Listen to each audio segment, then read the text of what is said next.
udah tua banget Pak, udah mau meninggal, padahal itu sakit mau meninggal. Itu kemudian Allah kasih kesehatan sama kiai, sama Mbah Yai itu disuruh sholat, Masya Allah tambah sehat, umurnya panjang lagi beliau jalannya aja pakai tongkat udah enggak, Masya Allah kuat banget. Yang tadi mau mati, yang tadi mungkin sholatnya ogah-ogahan waktu mudanya, ya menjelang itu dia sholat, alhamdulillah akhir hayatnya husnul khotimah. Beliau udah wafat, udah lama. Tapi saya lihat sendiri, sehat betul. Padahal udah bungkuk Pak, jalannya udah kali, tapi dia mendengar azan langsung bergegas ke masjid. Si aki-aki ini saya cerita nyata. Sehat. Istrinya pun demikian. Kalau istrinya lebih parah lagi nih, bungkuk 90 derajat. Jadi jalan tuh nggak begini, ngeliatin matanya itu ngeliat jalan begini. Kalau di depan kalau di depan ada orang nggak tahu dia diseruduk pada gini, nggak ngeliat. Masya Allah. Tapi setiap azan dia datang ke masjid, sehat juga dia. Tapi itu sehat, walaupun bungkuk. Lah itu bungkuk sehat apaan? Lah mungkin waktu masih mudanya begitu, tapi sehat Pak. Kalau jenengan pengen dihilangkan kerupakan segala macam penyakit, ekonomi, sholat diperhatikan. Ini udah banyak susah nggak mau sholat lagi. Kata malaikat mendingan dibelesin sekalian aja nih. Ini orang dikasih ditambah ya kan, makanya ayo kita sholat. Jaga sholat. Ya, itu yang pertama.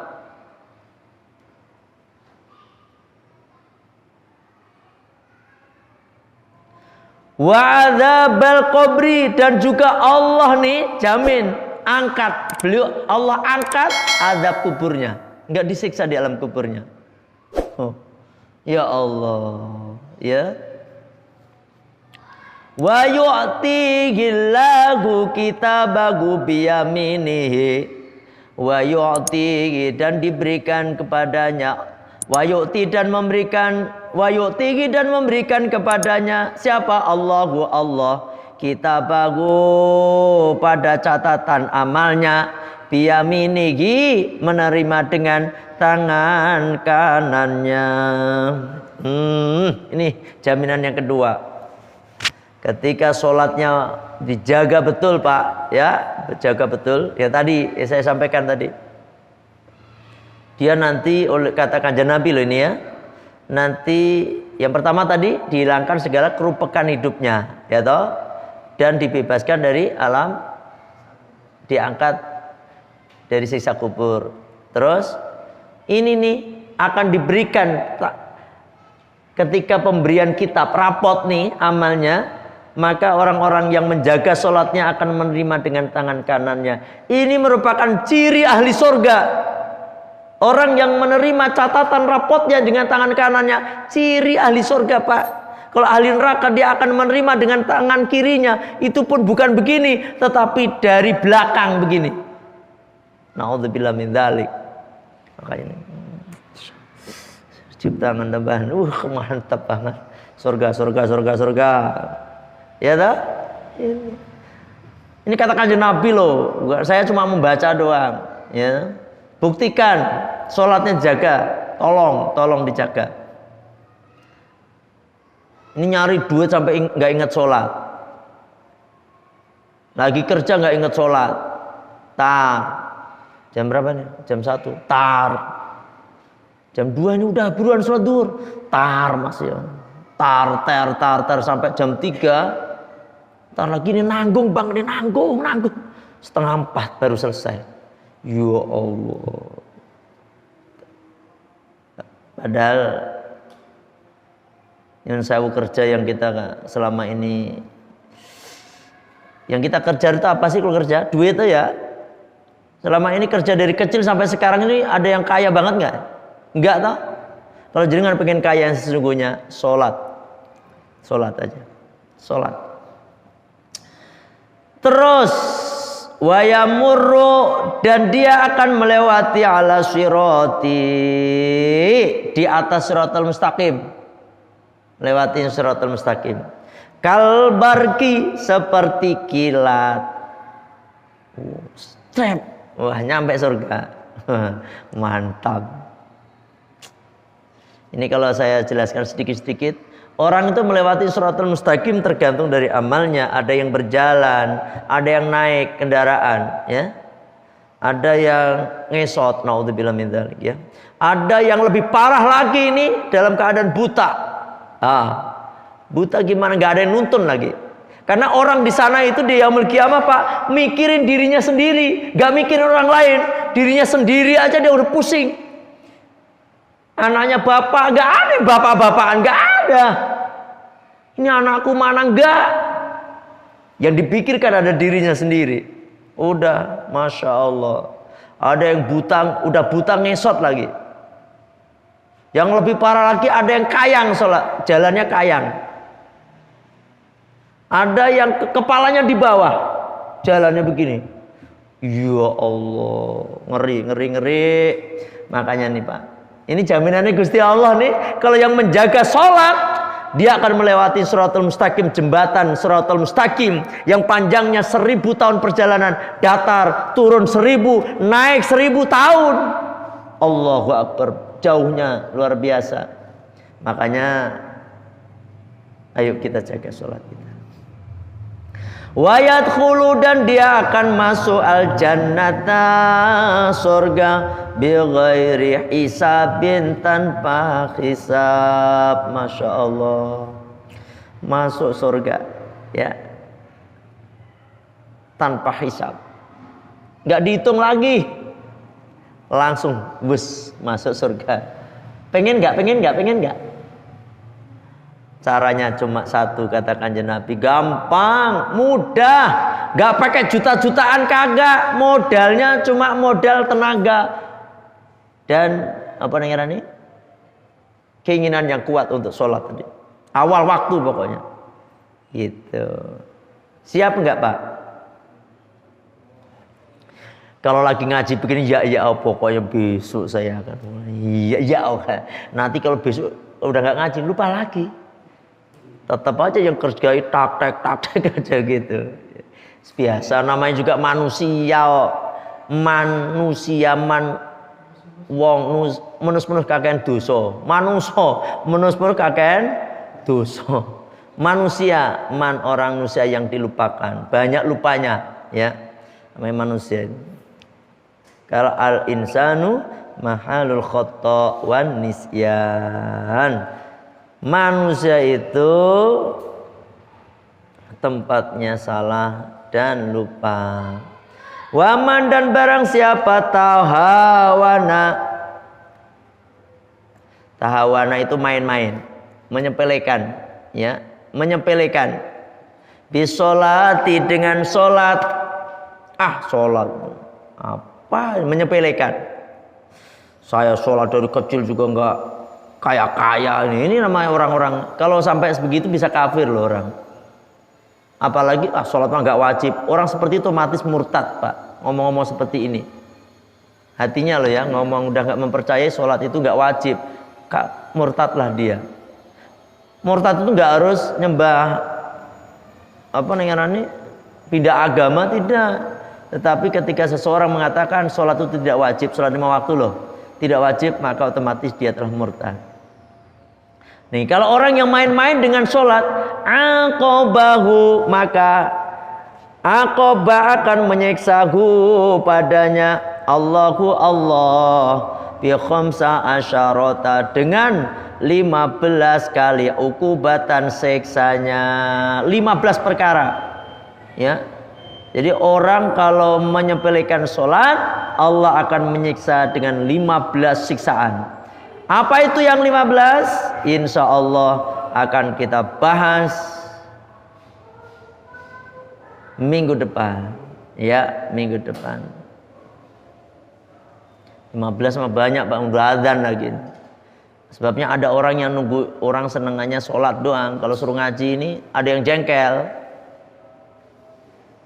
Sholat dengar orang ngaji begini, apalagi yang ngaji itu nggak disukain, jengkel Pak, dia jengkel. Sholatnya sih getol, ngajinya nggak mau. Ada yang kayak begitu orang itu, ya. Jadi kalau apalagi udah adzan, ngaji terus berjalan, makin jengkel dia. Siapa yang ngaji lama banget, jengkel.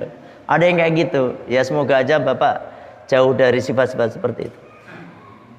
Mendingan kita intidharus sholat, menunggu sholat. Sambil ngaji kita nunggu sambil ngaji kita sambil nunggu waktu sholat dilaksanakan. Maka setiap yang kita lakukan, duduk kita ini dihitung sholat. Ya, itu. Ada yang nanya enggak nih? Ono saya takon enggak? Ya.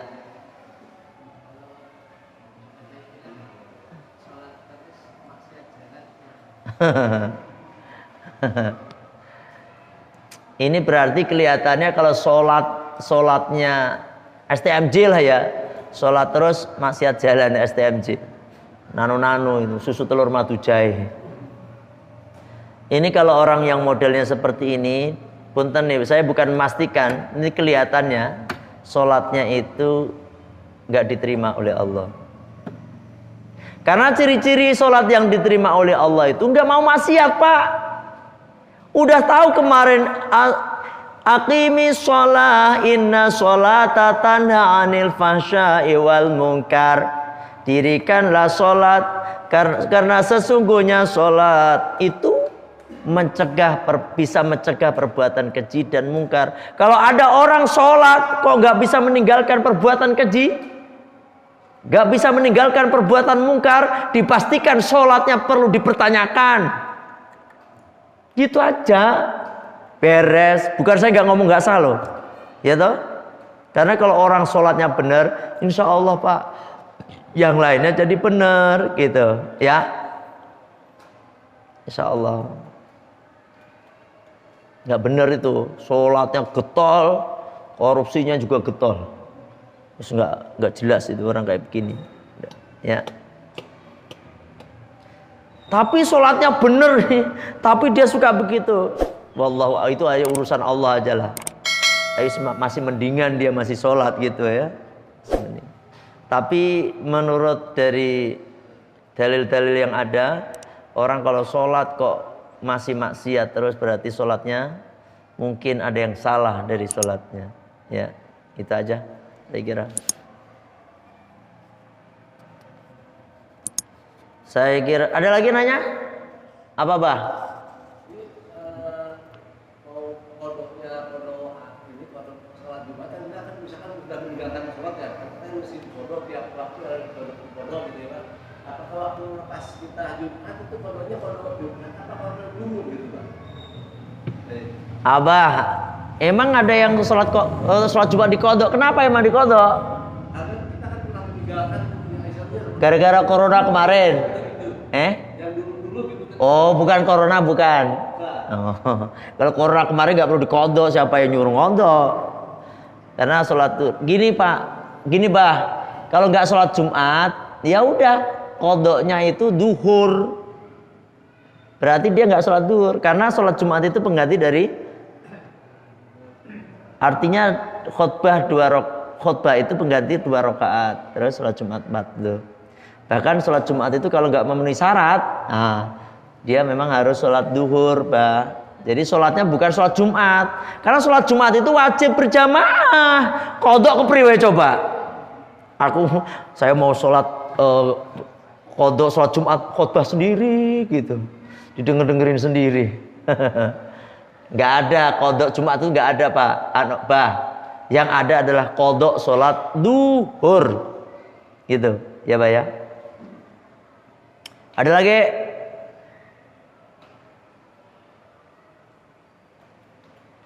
Jelas semuanya, jelas. Alhamdulillah ya.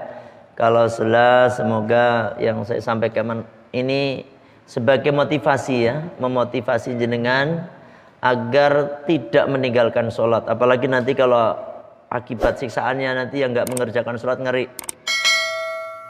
Paling tidak tadi janji-janji apa yang disampaikan Rasulullah tadi, siapa yang menjaga sholat tadi paling tidak jenengan buat motivasi, ya. Itu aja. Kita tutup majelis kita dengan membaca Sayyidul Istighfar. Bismillahirrahmanirrahim.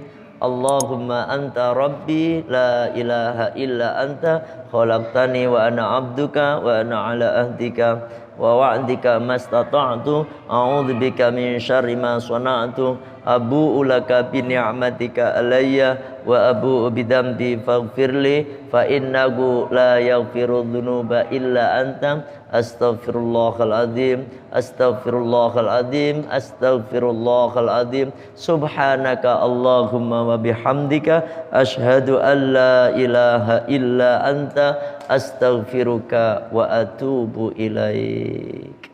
Sebelum saya tutup, saya mengingatkan sholat Jumat itu wajib berjamaah, dilakukan sendiri tidak sah.